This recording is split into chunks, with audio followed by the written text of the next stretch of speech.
तर पहा प्रश्न क्रमांक पहिला, नंदुरबार येथे कोणता विद्यार्थी हा गोळीबारात हुतात्मा झाला? तर याचं उत्तर आहे ऑप्शन क्रमांक 4, शिरीष कुमार हा विद्यार्थी नंदुरबार येथे गोळीबारात हुतात्मा झाला. प्रश्न क्रमांक दुसरा, राष्ट्रपती द्रौपदी मुर्मू यांनी कोणत्या राज्याच्या पहिल्या महिला राज्यपाल म्हणून काम पाहिले आहे?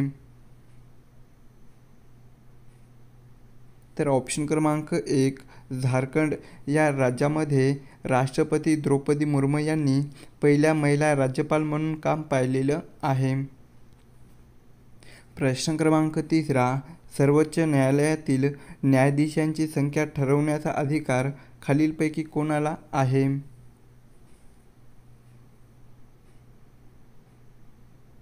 तर ऑप्शन क्रमांक 1, संसद यांना सर्वोच्च न्यायालयातील न्यायाधीशांची संख्या ठरवण्याचा अधिकार आहे.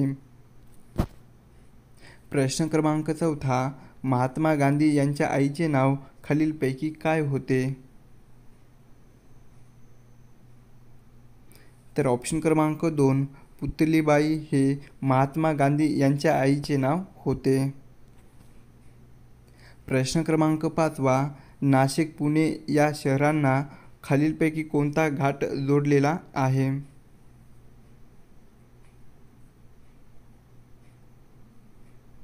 तर ऑप्शन क्रमांक 4, चंदनापुरी हा घाट नाशिक पुणे या 2 शहरांना जोडलेला आहे. प्रश्न क्रमांक 6, कोणत्या हक्काचा समावेश हा मानवी हक्कामध्ये होत नाही? तर या प्रश्नाचं उत्तर आहे ऑप्शन क्रमांक 2, माहितीचा अधिकार या हक्काचा समावेश हा मानवी हक्कामध्ये होत नाही. प्रश्न क्रमांक 7, लोकशाहीर अण्णाभाऊ साठे यांच्या पुतळ्याचे अनावरण कोणत्या देशामध्ये करण्यात आले आहे? तर ऑप्शन क्रमांक 1, रशिया या देशामध्ये लोकशाहीर अण्णाभाऊ साठे यांच्या पुतळ्याचे अनावरण करण्यात आले आहे. प्रश्न क्रमांक 8, संसदीय शासन पद्धत ही खालीलपैकी कोठे विकसित झाली? तर ऑप्शन क्रमांक 1, इंग्लंड या ठिकाणी संसदीय शासन पद्धत ही विकसित झाली. प्रश्न क्रमांक 9, वंदे भारत एक्सप्रेस सध्या महाराष्ट्रामध्ये कोणत्या शहरामध्ये सुरू आहे? तर ऑप्शन क्रमांक 1, महाराष्ट्रामधील मुंबई व सोलापूर या 2 शहरामध्ये वंदे भारत एक्सप्रेस सुरू आहे. प्रश्न क्रमांक 10, मानवी शरीरामध्ये किती लिटर रक्त असते? तर ऑप्शन क्रमांक 3, 5 ते 7 लिटर हे मानवी शरीरामध्ये रक्त असते. प्रश्न क्रमांक 11, कोणत्या राज्याने वन स्कूल वन IAS ही योजना सुरू केलेली आहे? तर याचं उत्तर आहे ऑप्शन क्रमांक 4, केरळ या राज्याने वन स्कूल वन IAS ही योजना सुरू केलेली आहे. प्रश्न क्रमांक 12, जीवनसत्व क चे रासायनिक नाव खालीलपैकी काय आहे?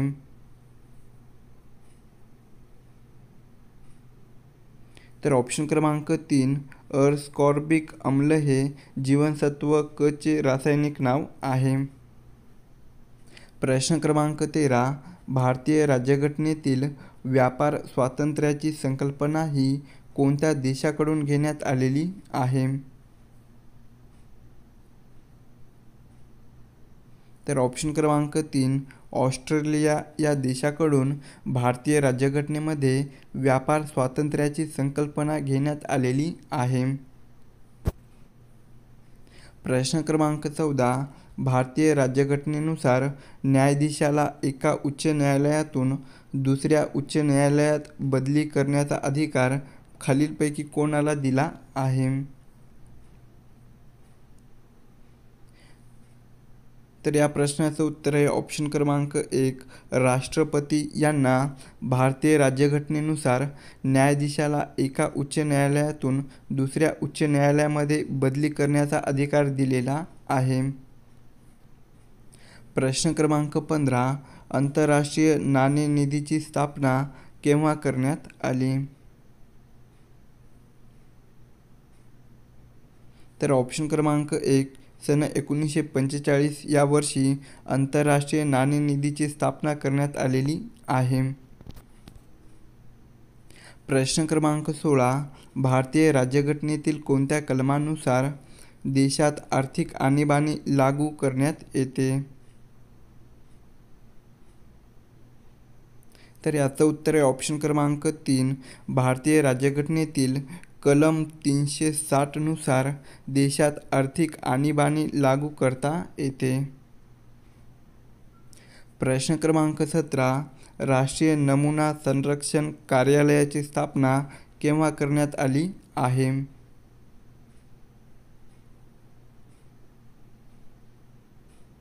तर या प्रश्नाचं उत्तर आहे ऑप्शन क्रमांक 3. सन 1950 या वर्षी राष्ट्रीय नमुना संरक्षण कार्यालयाची स्थापना करण्यात आलेली आहे. प्रश्न क्रमांक 18. प्राणीवर्गातील सर्वात मोठा संघ खालीलपैकी कोणता आहे? तर याचं उत्तर आहे ऑप्शन क्रमांक 1. संघ अर्थोपोडा हा संघ प्राणीवर्गातील सर्वात मोठा संघ आहे. प्रश्न क्रमांक 19. भारतातील ग्रँड ट्रंक रोडची निर्मिती पुढीलपैकी कोणी केली? तर ऑप्शन क्रमांक 3. शेरशाह सुरी यांनी भारतातील ग्रँड ट्रंक म्हणजेच GT रोडची निर्मिती केली. प्रश्न क्रमांक 20. महाराष्ट्रातील सर्वात मोठे धरण पुढीलपैकी कोणते आहे? तर ऑप्शन क्रमांक 1. महाराष्ट्रातील जायकवाडी हे सर्वात मोठे धरण आहे. प्रश्न क्रमांक 21. त्रिस्तरीय पंचायत राज पद्धतीमध्ये सर्वोच्च स्तरावर कार्यरत असलेली संस्था कोणती आहे? तर ऑप्शन क्रमांक 1. जिल्हा परिषद ही संस्था त्रिस्तरीय पंचायत राज पद्धतीत सर्वोच्च स्तरावर कार्यरत असलेली संस्था आहे. प्रश्न क्रमांक 22. संगणकामध्ये VRAM कशासाठी वापरतात? तर ऑप्शन क्रमांक 3. व्हिडिओ व ग्राफिक्सकरिता संगणकामध्ये VRAM वापरतात. प्रश्न क्रमांक 23. ऑल इंडिया मुस्लिम लीगची टिंबटिंब येथे 30 डिसेंबर सन 1906 रोजी स्थापन करण्यात आले. तर ऑप्शन क्रमांक 2. ऑल इंडिया मुस्लिम लीगची ढाका या ठिकाणी 30 डिसेंबर सन 1906 रोजी स्थापन करण्यात आली. प्रश्न क्रमांक 24. खालीलपैकी कोणत्या रक्तगटाला सर्वग्राही रक्तगट म्हणून ओळखले जाते?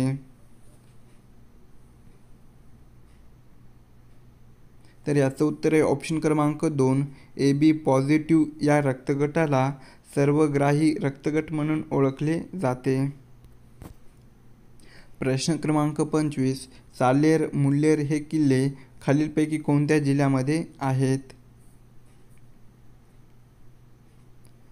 तर ऑप्शन क्रमांक 1. नाशिक या जिल्ह्यामध्ये साल्हेर मुल्हेर हे 2 किल्ले आहेत.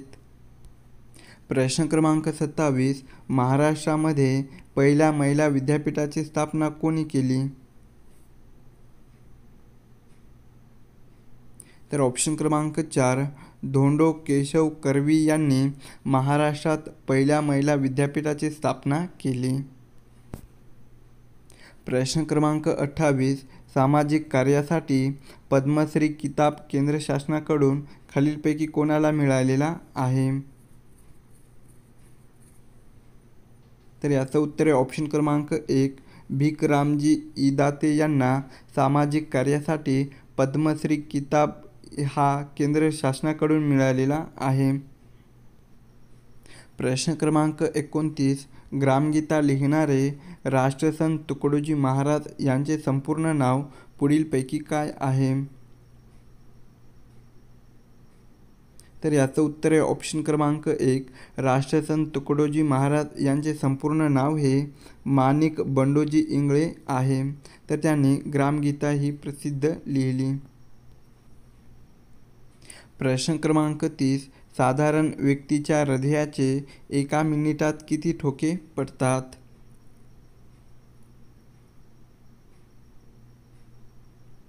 तर ऑप्शन क्रमांक 4. 72 ठोके हे साधारण व्यक्तीच्या हृदयाचे एका मिनिटात पडतात. प्रश्न क्रमांक 31. विनोबा भावे यांनी महारोगी सेवा मंडळाची स्थापना कोठे केली होती? तर ऑप्शन क्रमांक 2. वर्धा या ठिकाणी विनोबा भावे यांनी महारोगी सेवा मंडळाची स्थापना केली होती. प्रश्न क्रमांक 32. कच्चे फळे पिकवण्यासाठी खालीलपैकी कोणता गॅस वापरतात? तर याचं उत्तर आहे ऑप्शन क्रमांक 1. इथिलीन हा गॅस कच्ची फळे पिकवण्यासाठी वापरतात. प्रश्न क्रमांक 33. अजिंक्यतारा हा किल्ला खालीलपैकी कोठे आहे? तर या प्रश्नाचं उत्तर आहे ऑप्शन क्रमांक 4. सातारा या ठिकाणी अजिंक्यतारा हा किल्ला आहे.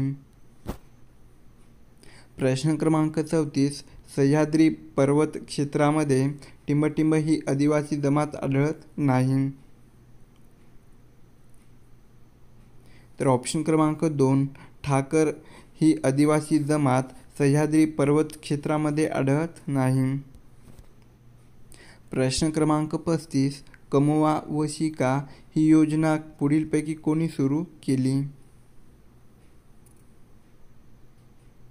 तर ऑप्शन क्रमांक 2. कर्मवीर भाऊराव पाटील यांनी कमवा व शिका ही योजना सुरू केली. प्रश्न क्रमांक 36. मी कादंबरी वाचत होतो हे वाक्य कोणत्या काळातलं आहे? तर ऑप्शन क्रमांक 4. मी कादंबरी वाचत होतो हे वाक्य अपूर्ण भूतकाळाचं आहे. प्रश्न क्रमांक 37. अग्नी या शब्दाचा समानार्थी शब्द खालीलपैकी कोणता आहे?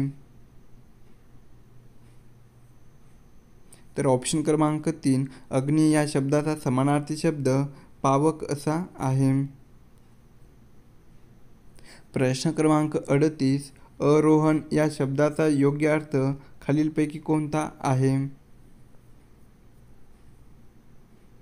तर ऑप्शन क्रमांक 3. अरोहण या शब्दाचा योग्य अर्थ वर चढणे असा होतो. प्रश्न क्रमांक 39. तिलांजली देणे या वाक्यप्रचाराचा अर्थ खालीलपैकी काय होतो?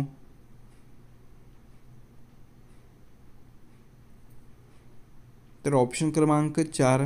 तिलांजली देणे या वाक्यप्रचाराचा योग्य अर्थ त्याग करणे असा आहे. प्रश्न क्रमांक 40. तो नेहमीच उशिरा येतो या वाक्यातील काळ ओळखायचा आहे. तर ऑप्शन क्रमांक 1. तो नेहमीच उशिरा येतो या वाक्यातील काळ हा रीती वर्तमान काळ असा आहे. प्रश्न क्रमांक 41. हिरवे हिरवे गार गालीचे या ओळीतील विशेषणाचा प्रकार ओळखायचा आहे.